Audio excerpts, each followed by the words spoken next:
Ride across these plains and prairies, Rocky Mountain highs. All right, so as you saw last night, or the video I posted last night, we finally got our delivery made in Fort Polk. That was a little bit of an event. We talked about it on the video, but we did end up at the, I wrote it in at the end of the video. I didn't post any audio on it, but I wrote it in at the end of the video. We ended up getting empty yesterday. A little bit of a fight, but the last minute, the very last minute, one of the soldiers came over and said, hey, if you guys can unload these, we'll go ahead and sign for them. So we did that, got empty, threw us pretty far behind. Keith and I could have been, Mr. James is with me right now. There he is right there. Hello, everyone. He's recording me while I'm recording him. We could have been, we're currently in I'm not even sure how to say it, New Braunfels, Texas, picking up a load going to Waynesboro, Pennsylvania, some crane parts. This is sort of a goofy situation. That's why I want to talk about it. We should have been about an hour and a half from here last night, or an hour or so from here last night, if we would have been able to run our log out. But then with all the stuff that happened at Fort Polk yesterday, we weren't able to do that. We ended up being, what were we, Keith, about 3 hours away? Yes. About three and a half hours away this morning. Got up, got moving, immediately got into Houston and fell right on our face in traffic. There was a semi-truck that was broke down or something, and he was taking up 2 lanes, so it created about an hour backup for us. So we got to our pickup, and this is what I wanted to talk about. This is kind of an odd one. This one doesn't happen very often. Keith, you ever run into this before? No. No, I didn't. This is an odd one. It's interesting. We'll see how it works out. Doesn't seem like it's any big deal. Might work out great for Keith and I. I don't know. We might not be securing our load at all here. But we're at a secure facility. I'm going to jump out here and show you where we're at. What's happening here is this is what they call a secured facility. And in order to get clearance to come into this facility, you just go through a background check, whatever it is. However, it takes approximately, I think he said 2 to 3 months to get the clearance on it. So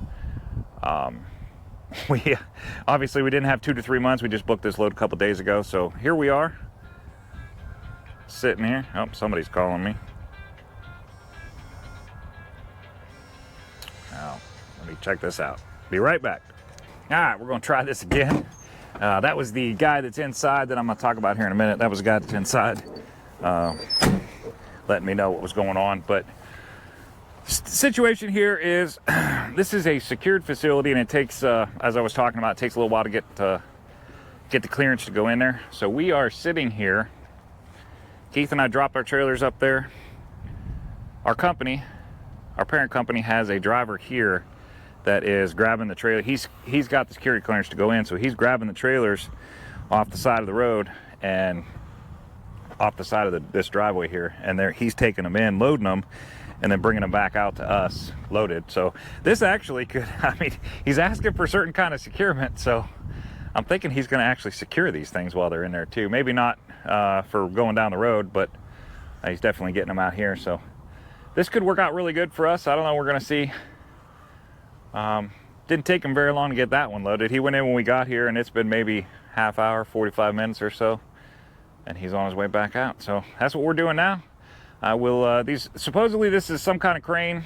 It's one big crane, gantry crane that they're tearing apart, and they are moving to Waynesboro, Pennsylvania. So this is a new one, but you know, whatever, I guess. Yeah. Whatever. What do you think? We're getting loaded. We're getting paid good on it. I don't care. Yeah, right. The other thing about this one is the agent called me that has the load, that gave us the load. He called me yesterday, and he called and said, hey, we got a problem with these loads. And I said, what's that? And he said, they don't want these to start delivering until June 5th. Is that what he said, June 5th? Yes. Which is the following Monday after Memorial Day weekend. The week of Memorial Day, and then the following Monday is June 5th. So we can't deliver these until June 5th. He said, hey, if I give you some extra money, would you mind sitting on these for a week? And in our situation, it's kind of different for us because we're not owner operators that only have one trailer. We work for a company that has probably 100 trailers sitting there. So we can load this, take it back to our yard, drop our trailers, and grab another trailer and go out and run. Now, and probably not the same type of trailer, but we definitely could keep working. So that's what we're gonna do. We're getting paid extra to do that, and what the heck, why not? Looks like Dan's coming by now.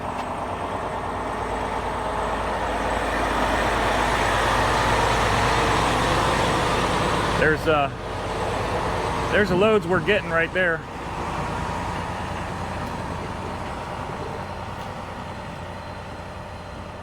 That looks like the center beam. I think Keith might be getting one that looks similar to that. His is a little bit shorter though, so I think it's all going to go on the bottom deck. And then mine is one of the legs, one of the upright legs, and it's going to be quite a bit taller. But so anyways, we that's what we're doing. We're getting paid a little bit extra. We're taking probably a couple hours today. What do you think? Probably be here a couple hours, I think. A couple hours today. Do this little monkeying around, jockeying back and forth, and Keith and I are just kind of standing out here enjoying a good day. Thinking about ordering a pizza. Yeah, right? Get some Uber Eats. Right at the customer, I ordered a pizza right to the facility. Yeah, there you go. There you go. He ordered a pizza right to his truck. So they actually came right to him and brought him a pizza. So I didn't even have to climb out the driver's seat. See that? We lost Gary. Gary didn't have a load. Keith, I booked these two loads for Keith and I last week. Gary didn't have anything quite yet out of this area going back. He lives in a way different area than we do. So he was looking. I think he was going to truck stop and he was going to try to find something this morning and get him home. But he said so that's where we are. That's what we're doing. We're just. He said he was going to spend the night hanging out with a couple of other drivers who's held up on some loads. Oh, there you go. He said he was going down to see Peter and them guys. Oh yeah. Yeah, those guys, those poor guys. One of these days I'll talk about those loads. I don't want to get into it right now, but after I talk to Pete and get all the details, I'll tell you about those loads. That's a tough one. They're in a situation where they're too big for the route, and they're having to do a bunch of reworking on the permit and stuff. So they're pretty much just sitting until they get a new permit. All right, well that's it for now. As soon as he takes it, he's gonna drop that trailer that he just brought through. He's gonna drop it outside the gate there, and then he'll come back in. He's gonna hook the Keith's trailer, which is right there, the second one. He's gonna take it in, load it, bring it out, drop it out here, and then he's gonna grab my trailer and take it in, and get it loaded, and then hopefully we'll be out of here. So I'll shoot a little bit more once he comes out with our load to show you the load and what we did for securement. All right, well, we're both finally loaded. This took a little bit longer than I wanted it to. We got here about 10:30. It's roughly 2:30 now, so got about 4 hours invested. Not super terrible, but not what I wanted, but whatever, we'll make it work. So Keith saw his came out, got secured, we secured it, and then we got mine. He went in and loaded mine. Took him a little bit longer on mine because it's a little bit more complex. So I'll show you Keith's real quick, what we did for securement. Supposedly, Keith's load weighs, this is his load right here. He was a little bit worried about the way that it's angled down, which is kind of slight, but he's worried about it, so he's putting a chain up on the front, pulling forward to make sure that it doesn't want to slide back going down the road, which it's a good idea. I mean, I don't think it's going to, but better safe than sorry for sure. So this load, according to them, this load weighs roughly 40,000 pounds. Keith has 5 straps over the top beam. We don't know what the exact weight on that is by itself, but he's got 5 straps over the top beam all the way across the trailer. These straps are rated at 5,400 pounds each. So he's got almost the entire load worth of securement right there. We're only required to have half, so he needs 20,000 pounds of securement. And I think he's putting that chain on wrong. we only need 20,000 pounds securement on this load, so he's got 5 straps. We're already over the 20,000 pounds worth of securement, which is great. And then there's these 2 bottom legs that they put in underneath his top beam. We put 1 strap on each end of those. They're pretty light, so again, that goes all the way across, so 5,400 pounds right there. Hey Keith, let's see what he's thinking here. Hey, is that the way you want that, or you want it to pull the other way? I'm doing one each way. Oh, you're doing one? Oh, okay. See that? I'm second guessing my bro, and he knew what he was doing. He's putting another, he's putting a chain on the front, keep it from coming forward, and putting a chain on the back, keep it from going backwards. Great idea. Like, technically that the forward and rear movement is required, so that works out for him. That's his load there. Looks pretty good. So, for once, generally the step deck loads turn out to be a little bit more difficult than the RGN loads to secure. This case was the exact opposite. And this right here is my load.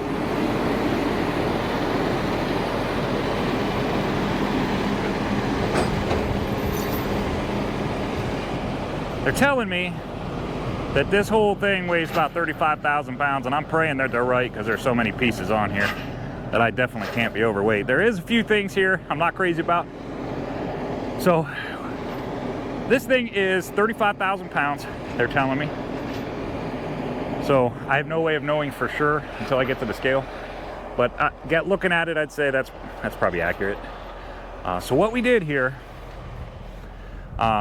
and this is gonna seem like overkill, but you're gonna understand why here in a second. What we did here is I did 4 chains up here.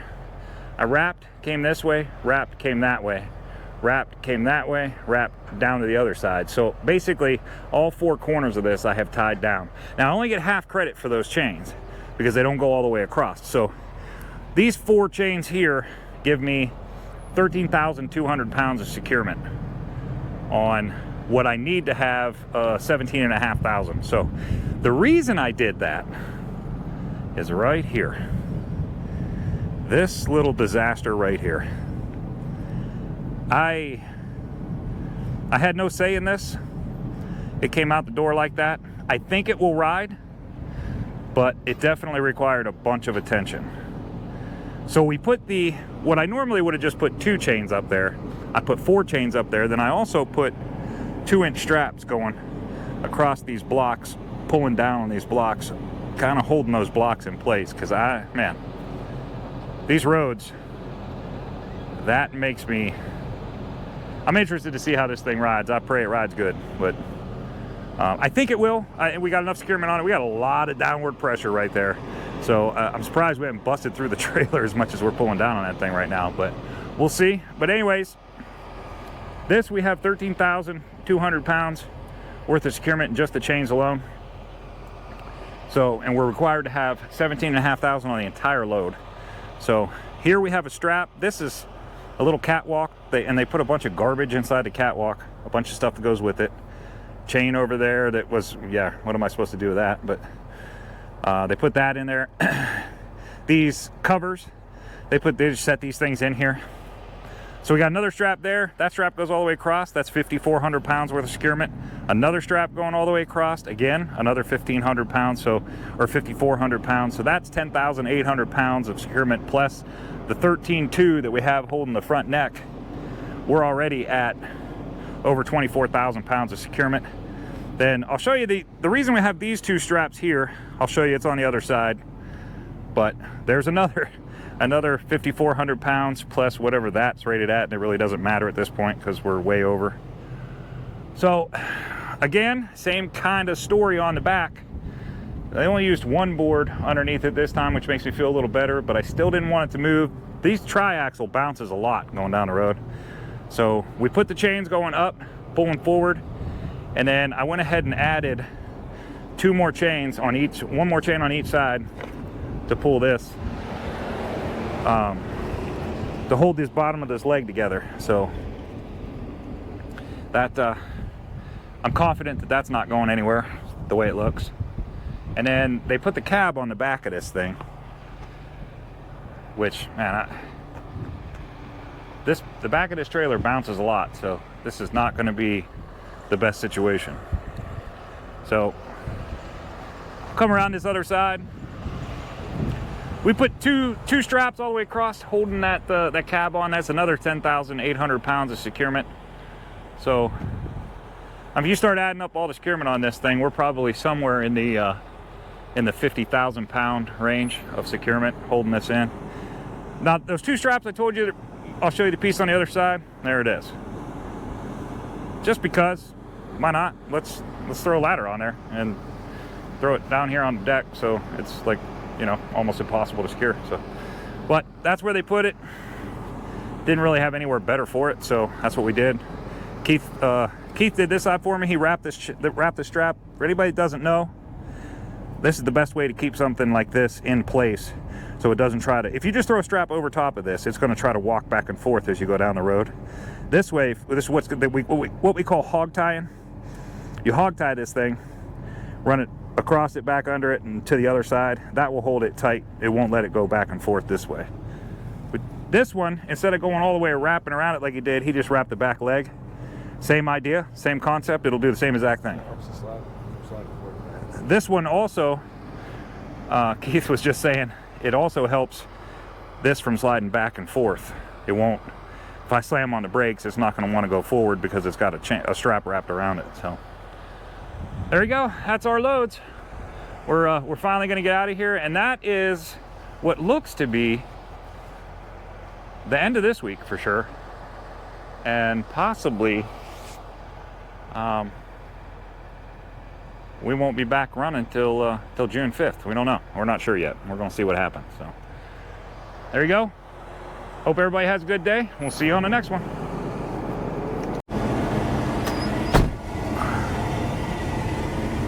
Whew, boy. It is warm in Texas today. Get this air conditioner running.